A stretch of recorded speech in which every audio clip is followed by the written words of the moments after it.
It's game time. Day 5 of the masterclass in the arm game. But today's a special one. You want to know why? You want to know why day 5 is actually special?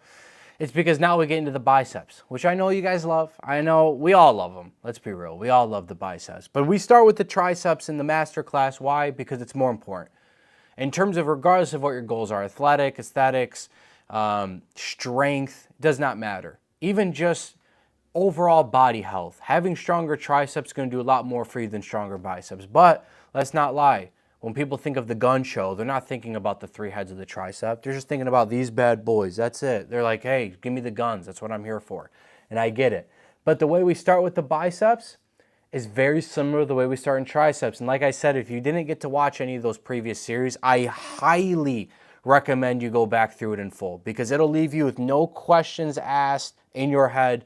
Dude, I can't grow my arms. That will no longer be an issue if you actually go through and watch every second of the videos. Every single one, I explain everything top to bottom, how I'm feeling in the moment. This is what I'm doing. I'm gonna do the same exact thing with today's video. So, what do we start off with? Strength. Strength is the number one thing I start off with every single muscle group.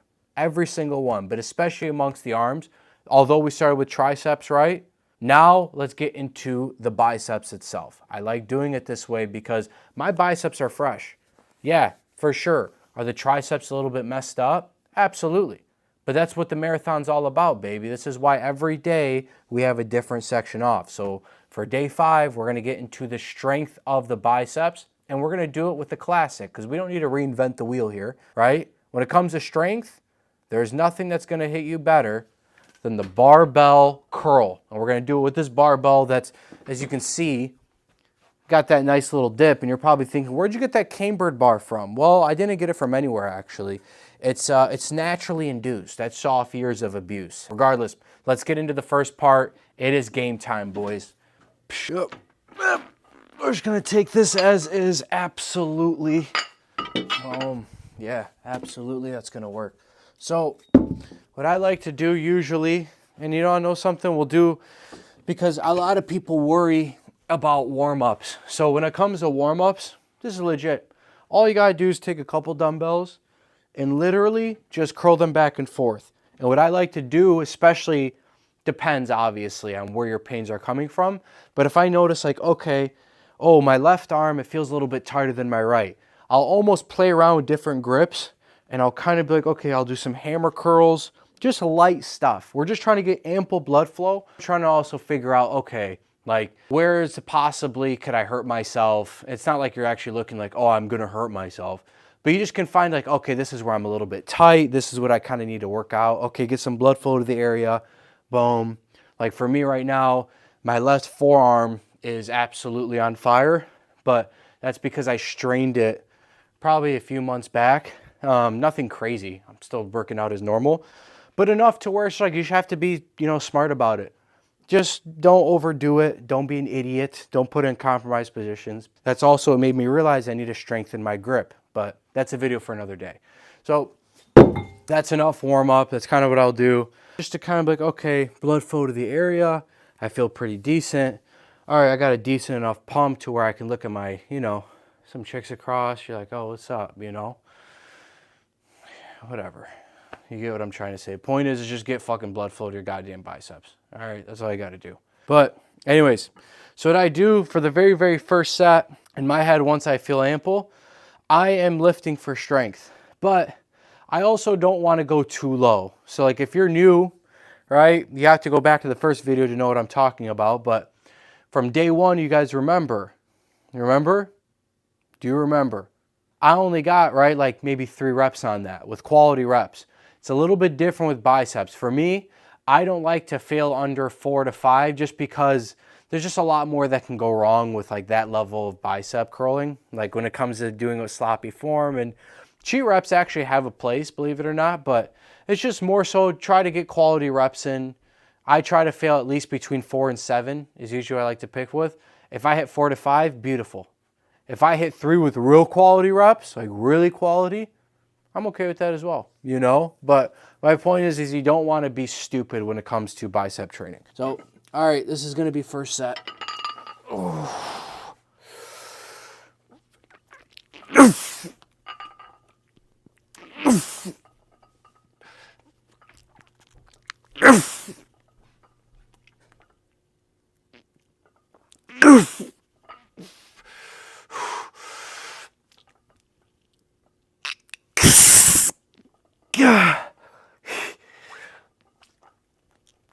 Come on. I'm cheating. And then lower slope. Okay. That's good. That's good. Do you see how what I mean by quality? Like, yeah, my body might swing a little bit, and that's also why I want to show you guys from the side. It's going to swing a little bit, but you can tell when you're swinging with your entire body, like, oh, I'm getting zero bicep stuff versus like, oh, this is actually facilitating more bicep stress, right? That's the point. That's the game. When it comes to strength, you just want to learn how to get the weight up proper. You still want quality reps, but you're going to overcompensate. That's part of strength lifting, right? It's about fixed positions. You have to hold those positions and learn how to explode from those with as much weight as possible. You just don't want to overcompensate too much, especially if you don't have the rest of your training in line. You will hurt yourself. That's how it happens. Typically, when you hurt yourself, it's because your body's overcompensating. If I'm benching and my chest isn't strong enough, you now need other muscles to be introduced into the mix. And if you've never touched up those muscles, you will hurt yourself. That's how it happens. Literally, it's just from overcompensations. But that's what you want to work on, is the overcompensation portion when that comes, right? That's why I talk about upper back training. I talk about rear delt training, lower trap training, mid trap training, right? And you're probably thinking, dude, this isn't our masterclass. I just want big guns. This is all part of the game. You have to understand it's all part of the equation. If it's all part of the equation, that means you can't ignore any part of it. You know what I mean? So when you think of it that way, it makes this shit a ton easier, because then you're not going to be like a muscle goblin that can only lift this way, and if he does anything else, you're screwed.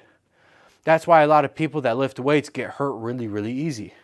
It's because they're not doing it right. It's a lot of these things. And even then, on top of the smaller muscles, when you're overcompensating, that means there's probably a portion of your muscle that's too weak. That's why you're overcompensating. Now you know, oh, I should work on that on the back end of the equation. A little bit of sauce for you. Anyways, second set, I'm okay with giving myself more rest on the strength portion of my lift than any other by far. When it comes to strength, it reminds me of sprint training. No different. You want to have ample amounts of rest period in between, because it's about the quality of the sprint, just like it's about the quality of the set. You want to make sure that you're delivering on a proper performance. Think of it like you have all the time in the world to put up this amount of weight. You would take time. You know what I mean? Like, you wouldn't give yourself short rest periods, you know? You don't need to be obscene about it, but I want you to think of it like that is the priority. It's the amount of weight we're moving. That is the priority. Actually, I like the last set that I did. I think I did 5. 5 is good. In most cases, I might go up maybe, 5, 10 pounds, something like that, but screw it. I want to show you guys what proper form is. In most regards, you can bump up the weight. Obviously, you just want to maintain that same quality. I want to get that through your head.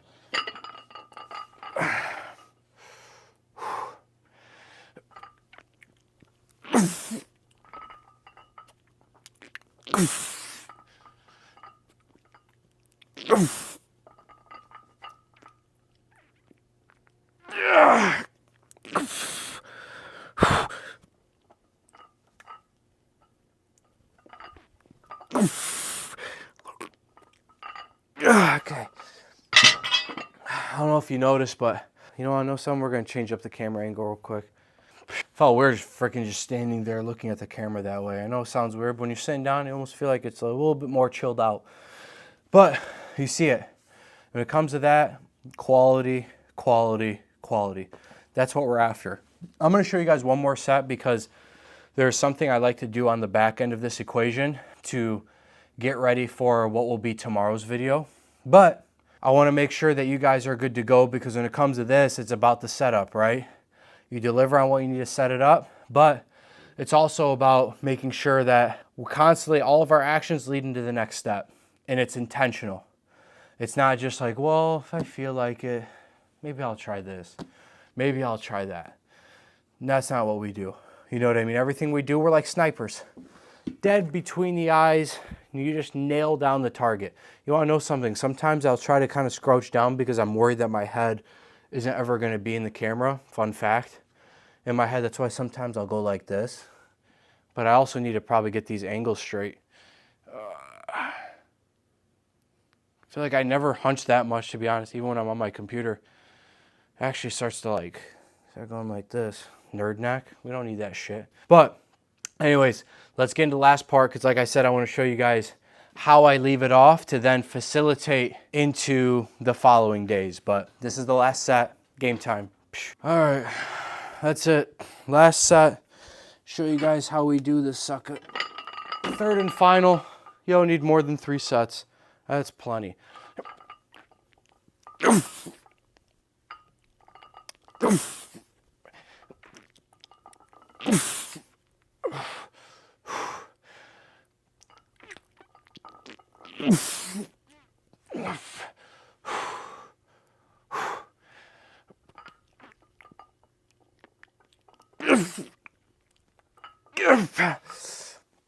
And then I instantly drop the weight. So I'm gonna take off a plate, throw it down for a drop set. That's it.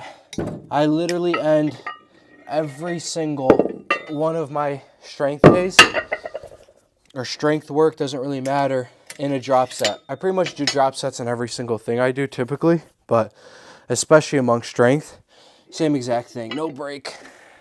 Get right into it.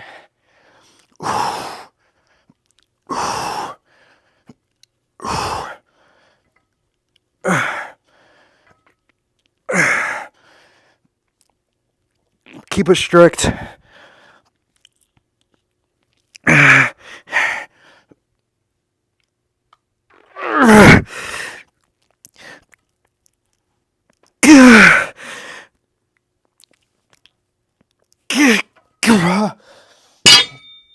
Oh my God. It's the biceps masterclass, dude. All right. That's it. That concludes the strength portion of biceps. Nothing complicated, but it's about how we instill. I want to continuously preach its quality. When you learn what quality is, you can do a lot less work. You get what I mean in terms of volume, in terms of time. You don't have to do as much as you're accustomed to doing. That's the beauty of it. Difference is, as you see me, I'm not thinking reps in reserve. I'm not thinking, well, dude, you know, I have 3 more days in the arm masterclass. How am I going to do this? Because I might fatigue myself and it might be a little bit tough. Come on, really? Why are you training? Training to not get fatigued? That doesn't even make sense. You get what I mean? Like I hear this shit sometimes and it's like, dude, that's just too much fatigue. Bro, that is what training is for. It's to fatigue yourself, to exert energy, to exert your nerves. So yeah, I would imagine I might be a little bit tired and sore after. Yeah, I think that's part of what I signed up. That's part of the contract that I think is fair, right? Makes a ton of sense. And I just hear it so many times where it's like, that's why the optimizer crowd, typically, if you take them on average, they're going to get wiped out. You know, versus the guy who just works hard and has no idea what he's doing. I'll take that guy 10 times out of 10 because at least he has a work ethic. And now all you have to do is give him the right answers. And then he's just going to kill it. You get what I mean? Like, it's way better to come from that way than the other way.